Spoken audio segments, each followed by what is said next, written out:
नांदेडच्या कंधार तालुक्यामध्ये घरावर सशस्त्र दरोडा घालण्यात आलेला आहे आणि व्यापाऱ्याला मारहाण करत 35 ते 40 तोळ सोनं लुटण्यात आलेलं आहे।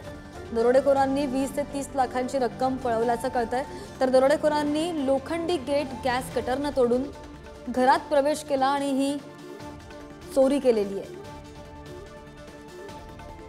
आणि नांदेडच्या कंधार तालुक्यामध्ये घरावर सशस्त्र दरोडा टाकून हा प्रकार घडलेला आहे आणि व्यापाऱ्याला मारहाण त्यांनी केली आहे। 35 ते 40 तोळ सोनं लुटलंय।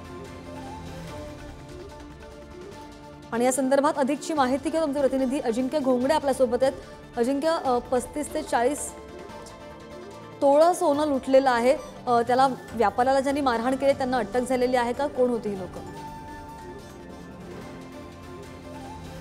कवठा येथे कृषी व्यापारी गजानन निरावर यांच्या घरावर हा दरोडा पडलेला आहे। पहाटे 3च्या सुमारास ही घटना घडली आहे। अंदाजे 3 ते 4 दरोडेखोरांनी तलवारी आणि खंजीर घेऊन निरावर यांच्या घरी दाखल झाले होते। दरोडेखोरांनी निरावर यांना दमदाटी करत त्यांच्या लॉकरमध्ये ठेवण्यात आलेल्या 40 लाखाचं सोनं तसेच 22 लाखाची रकमेची लूट दरोडेखोरांनी केली आहे। दरोडेखोर बुलेरो गाडीतून पसार होण्यास यशस्वी झाले आहेत। दरम्यान या घटनेमुळे निरावर कुटुंबीय अत्यंत दहशतीमध्ये होतं। मात्र निरावर कुटुंबियांनी सकाळी ही घटना पोलिसांना माहिती दिली।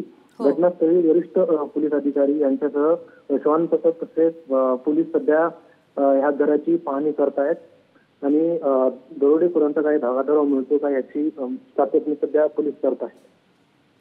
नक्कीच अजिंक्य, धन्यवाद दिलेल्या सगळ्या माहितीसाठी। बातमी आपण पाहतोय नांदेडमधून।